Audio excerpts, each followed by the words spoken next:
Hello and welcome to session 5 of Looking at Islam. And today we're going to look at the subject of the crucifixion of Jesus. Now, when you're talking to Muslims about Jesus or salvation and God's plan for us, the crucifixion of Jesus is going to come up. You can't get away from it. It's a central part of our message. But yet Christians and Muslims generally believe something quite different about the crucifixion of Jesus. For Christians, we're taught that the Bible and history both teach that Jesus was crucified and killed on a Roman cross around the year 33 AD. And this is actually a central part of our religion. However, for Muslims, they're commonly taught that Jesus only appeared to die. They've got different understandings as to what that means, but they're taught that Jesus only appeared to die, and therefore they don't accept the crucifixion of Jesus. And this is really important because if we want them to accept that Jesus died for their sins, then of course Jesus needs to be crucified. And so when talking to Muslims, there's almost this extra step that we often need to do, and that is to show that Jesus was crucified. Now, hopefully if you're reading the gospel with a Muslim, you won't need to discuss this. They'll just read the gospel, see it, and believe it. And when they see God's big plan of bringing his salvation, they'll see how it comes to its fulfillment of Jesus, and it won't be an issue. But for many Muslims, it is an issue. And that's why we're going to spend a bit of time today looking at this subject of the crucifixion of Jesus. Now, often when Muslims challenge Christians and say Jesus wasn't crucified, what the Christian will do will be to show that Jesus was crucified in the Bible and maybe show that Jesus is understood to be crucified universally by historians around the world. And so we'll go to those two sources to show Muslims that Jesus was crucified. For some Muslims, that's okay, but for many Muslims, it's not okay. It's not enough. They don't really care what the Bible says, and they're happy to dismiss the general history as well. And so I want to suggest to you a slightly different way to approach this question, and that is to actually look at what the Qur'an says and show your Muslim friend that maybe the Qur'an's not denying the death of Jesus as clearly as they may think. Because as I pointed out, the Qur'an only says that Jesus appeared to die. What does that mean? It says the Jews did not kill him. How far should we push that? What do these things mean? What is interesting is that when you look at what Islamic scholars say about the crucifixion of Jesus in the Qur'an, you'll see that there is a wide variety of opinions, many of which include Jesus actually being crucified. Let's quickly go through some of these now and see the range of opinions that Islamic scholars have. So here's explanation 1. The first explanation is that no one was crucified. When it says that Jesus only appeared to be crucified, the fact was that no one was crucified. It was all just a vision. In this explanation, there was no historical crucifixion.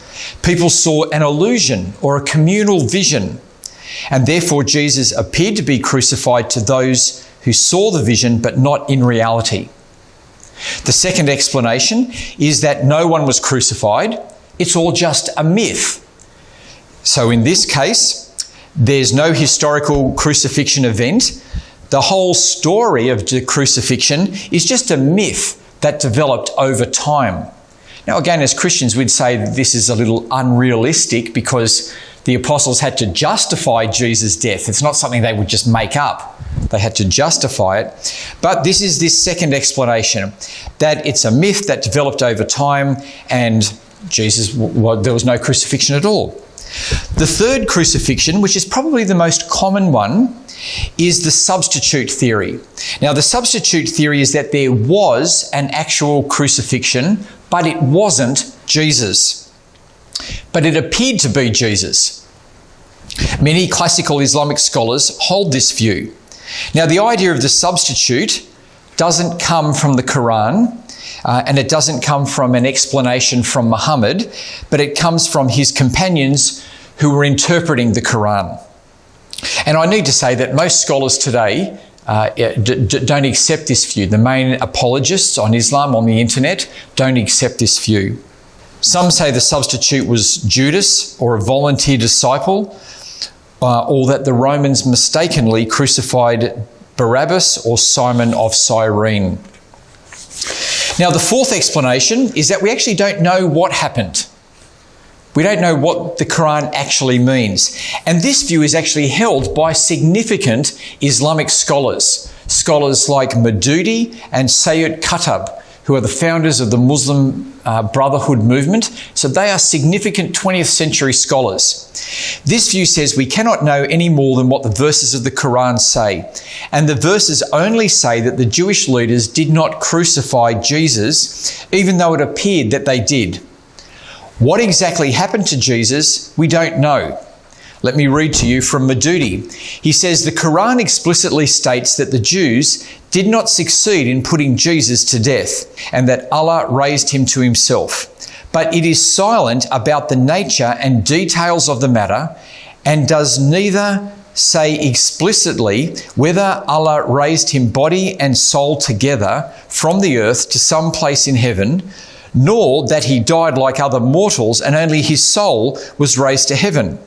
Therefore, on the basis of the Qur'an, neither aspect can be definitely denied or affirmed. So that view there by significant Islamic scholars was saying Jesus may well have been on the cross and just his soul was taken, and that's what the Qur'an's referring to. Explanation 5 is that Jesus was crucified by the Jews.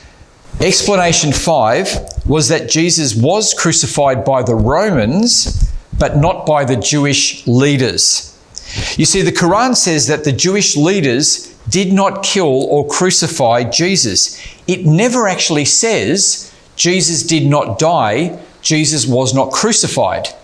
This is actually significant. The Qur'an never says Jesus did not die, Jesus was not crucified. It says the Jews did not kill or crucify him.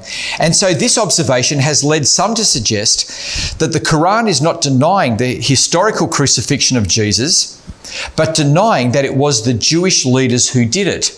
It was in fact the Romans who did it. The sixth explanation is that Jesus' body was crucified, but his soul was taken without death. His soul was taken without death, so he didn't die. Now, what do I mean by that? This explanation is based upon a teaching in the Qur'an that says that God takes our soul not only at death, but also when we are asleep without death. Right? Allah takes your soul without death when you are asleep. So this is a different way of thinking about death, isn't it? You see, when we hear Muslims say Jesus didn't die, we can think of that in medical terms, in modern medical terms.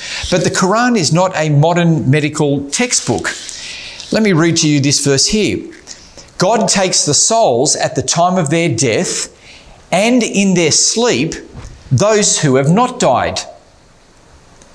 So that's saying that every time you go to sleep, Allah takes your soul. You haven't died. The Muslims call it the little death. You just have a little death, but not the big death. And so when you're asleep, Allah takes your soul. You haven't died, but you don't have your soul anymore. And then in the morning, if he wills, he sends the soul back to you and you come back to life. And in this view, Jesus' soul was taken without death, and it appeared that he had died, but in actual fact, his soul was taken without him dying. The seventh view is the view that it's refuting the Jewish Talmud. This explanation says that the Talmud represents the death of Jesus by saying Jesus was stoned first and then hung. Stoned and then hung. And it's saying that this view is saying that the Qur'an is correcting this false Jewish view in the Talmud. And it's actually saying that, your view of him being stoned and hung and crucified, that's wrong. And so the Qur'an, under this view, is not rejecting the biblical account, but it's rejecting this false narrative that the Jews have in their Talmud as they try to give a different interpretation on the death of Jesus. The eighth explanation is that Jesus actually survived the crucifixion. He was crucified but survived. This is the position of the Ahmadi sect of Islam. They believe that Jesus was crucified and that he fainted on the cross. And so it appeared that he was dead, but he actually wasn't. He was revived later on. And what's interesting is that the Islamic apologist Shabir Ali actually holds to this view. So it's not a view that's not held by significant people in the Muslim world. And so Jesus faints on the cross, he doesn't die, and so he only appears to have died and appears that the crucifixion had killed him. The final explanation we'll look at is number 9, and this is that Jesus was crucified and that the Qur'an is describing him as a martyr. It's describing him as a martyr. This explanation is that the Qur'an is denying the death of Jesus in the same way it denies the death of any martyr. This is based on the Qur'an's teaching that martyrs only appear to die, but that in fact they've been taken up to Allah. And the Qur'an is describing the unseen realities of the death of a martyr, and that's how it's describing Jesus' death.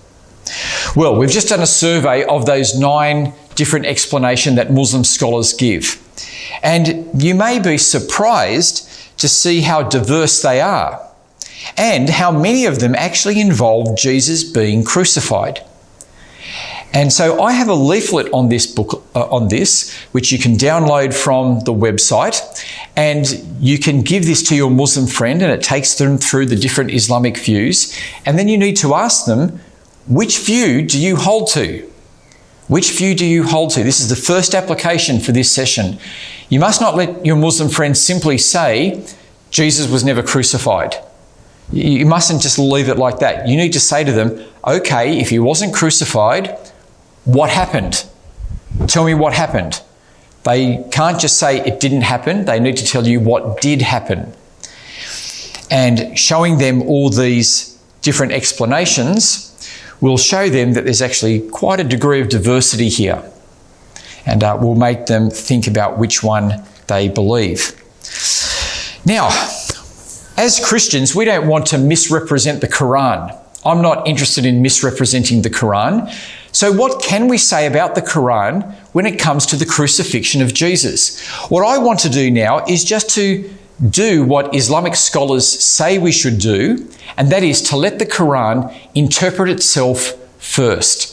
So if we want to know what a verse in the Qur'an means, we should look in the Qur'an and see where we see similar ideas or parallel teachings, and let those inform what any particular verse in the Qur'an means. And so that's what I want to do now. And this is actually what I would do with the Bible as well, what I do with the Bible. If I'm reading the Bible and there's something I'm not sure about, I see where it's spoken about elsewhere. I see what context I have elsewhere in the Bible, and I let the Bible explain itself. And I think this is something that as Christians we can bring in as a positive thing to the Christian-Muslim dialogue by saying, let's let the Qur'an interpret itself. Now, when we do that, what do we find? Well, let's begin with the main verse about the crucifixion of Jesus in the Qur'an. They, the Jewish leaders, said, "We killed Christ Jesus, the son of Mary, the apostle of God. But they killed him not, nor crucified him. But so it was made to appear to them. And those who differ about this are full of doubts, with no knowledge but only assumption to follow. For of certainty they killed him not. Rather, God raised him to himself." Now, when you hear that and read it, it may look like a straightforward denial of the crucifixion. But as we've seen, Muslims have got at least 9 different interpretations as to what's happening here. Why is that the case? Well, it's because, as we've seen, the verses do not say Jesus was not crucified and killed. It says the Jews did not do it. And it doesn't finish there. It actually says, but it appeared that they did. So it appeared that it happened. So what does that mean? That it appeared that he was being there. If you were there, you would have seen something. You would have seen it. What does this mean? These verses are not as straightforward as you may think. So let's now look at how these ideas are seen elsewhere in the Qur'an. So let's look at the first part of the verse. They said, "We killed Christ Jesus, the son of Mary, the apostle of God. But they killed him not, nor crucified him." Now, do we see that type of idea elsewhere in the Qur'an? Right? The idea here is that people are boasting of having killed somebody, and then they're told that they didn't. Okay? Well, we actually do find that idea elsewhere in the Qur'an. This idea is actually spoken about when jihadists, Muhammad's soldiers, were boasting about killing Muhammad's enemies. There had been the Battle of Badr, where Muhammad's soldiers had killed many of the people from Mecca, and they were boasting of having killed Muhammad's enemies. But look at what the Qur'an says to them. Chapter 8, verse 17. "You did not kill them. God killed them." Now that's interesting, isn't it? Because these jihadists no doubt actually had killed them. They did kill people. That's historically true. But the Qur'an interprets it differently and says they did not kill them. This is sort of similar to what we find the way the Qur'an's speaking about the crucifixion. The Jewish leaders are boasting of having killed Jesus, but they're told they did not. Now, this idea comes from other ideas in the Qur'an, which says that only God can give life and only God can take life. Only God gives life and only God can take life. And so it seems that the Qur'an is not denying the historical crucifixion or the deaths at the Battle of Badr, but it's interpreting both of these events in the light of the fact that only God gives and takes life. What about the next section of the verses that we read before? "But so it was made to appear to them." But so it was made to appear to them. That's what we see with the Qur'an describing the crucifixion. Well, what does it mean that someone only appears to die? Is that idea of someone only appearing to die elsewhere in the Qur'an? How does the rest of the Qur'an understand this idea? Well, it actually speaks about it. Look at this verse. "Do not say of those who are killed in God's way, dead." Right? Those who die for God's cause, you are not to say they're dead. No, they are living, but you do not perceive that. You see how this verse is saying that when the martyr dies, you're not to say they're dead, even though you don't perceive it. You look at them, they look one thing, but the truth is something else. It appears that they may be, but the truth is something different. And so you're to speak according to the truth. And the truth is they're not dead, even though it doesn't appear that way. Or again, "Do not reckon those who are killed in God's way as dead. No, they are alive with their Lord." These verses are referring to the martyrs of Islam who have died in the cause of Allah. Notice what's said about them, that they are not dead, they are alive in paradise. The Qur'an here is claiming to give the unseen reality of the martyr. It's telling you of what truly happens, not just what appears to be happening. This is what the Qur'an is saying. Again, I want us to read from Sayyid Qutb, who explains this verse in his commentary. And notice what he says. He says, "To all intents and purposes, those people, the martyrs, may very well appear lifeless, but life and death are not judged by superficial physical means alone. According to Islamic tradition, people who are killed for the cause of God are not washed or prepared for burial in the conventional way, but buried in the clothes they happen to be wearing, because they are considered clean and pure, and because in reality they are not dead. But who are the living martyrs? They are those who are killed in God's cause and in God's cause alone." So notice how Islamic culture speaks about martyrs. When they die out on jihad, you bury them in the clothes they're in, because they don't need burial clothes because they're not dead. They're alive, and so they're buried in the clothes they're wearing, in their living clothes, not their death clothes. And he says you're not just to look at what the superficial signs may show you, what things may see. That is what appears to be the case. The truth is, he's saying, according to Allah, those martyrs, even though they appear to be dead, are actually alive. Now again, this is the Qur'an's description of the crucifixion. It's describing the crucifixion in these terms of Jesus. Let's look at the next section. Those who differ about this are full of doubts with no knowledge but only assumption to follow. For of certainty they killed him not. Now what does it mean to be full of doubts? With no knowledge but only assumption to follow. This idea is spoken of dozens of times throughout the Qur'an. The Qur'an sees itself as the source of true knowledge because it reveals the seen and the unseen. Look at this verse. Allah is the knower of the unseen and the witnessed. Right? The witnessed, that is what appears to be the case. The grand, the exalted. You see, Allah knows what is unseen and what is seen. And in the Qur'an, he tells you the unseen realities. And those who reject the Qur'an reject this unseen knowledge. They only see the appearance of things and do not know the unseen realities. Therefore, when the Qur'an is describing the crucifixion, it is claiming to reveal the unseen realities of what is happening to Jesus, not the things that only appear to have happened. Now, the last section of the verses we're looking at is as follows. Rather, God raised him to himself. What does it mean, God raised him to himself? Again, this idea is spoken about elsewhere in the Qur'an. If you are killed or die in God's way, pardon and mercy from God are better than what they collect. If you die or are killed, you will be gathered up to God. You see, what does the Qur'an say happens to the martyr? The martyr, when they die, goes to God. Again, do not reckon those who are killed in God's way as dead. No, they are alive with their Lord. That is, the souls of the martyrs are immediately taken up to be with God in paradise. This is the unseen reality. This description of the crucifixion in the Qur'an does not say that Jesus' body was taken. It doesn't say that. It just says he was taken.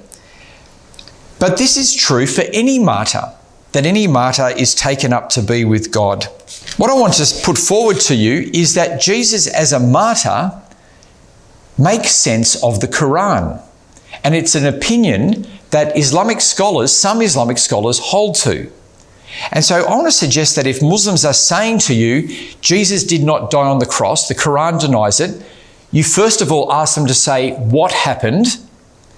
And then after getting them to commit to some description, some explanation of what happened, say to them, I think that Jesus as a martyr makes better sense of the Qur'an.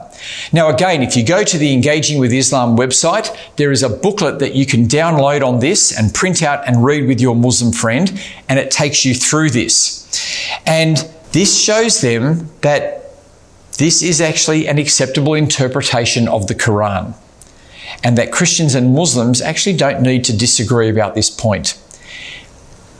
What you need to ask them is, if they don't want to accept that that the Qur'an is describing Jesus as a martyr, if they don't want to accept that, then they need to prove that their interpretation is better than this one.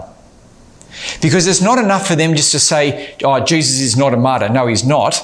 They need to show that their understanding, their interpretation is actually better than this one. So if they believe that there was a substitute, you need to say to them, show me where in the Qur'an it says a substitute. Show me where it says it's a myth. Show me where it says anything of what you're saying. I can show you the evidence for Jesus being a martyr in the Qur'an. That is the way I believe we need to help Muslims to come one step closer to the cross. Now, I'm not going to go through the Bible and history about the crucifixion of Jesus because I assume you know that, and there are many books which go through that. And that's the type of material you already have access to and know. But I want to say to you that this is how I believe we can change the Islamic world and make progress with our Muslim friends by showing them that Jesus as a martyr is a better interpretation of the Qur'an than any of the interpretations they have.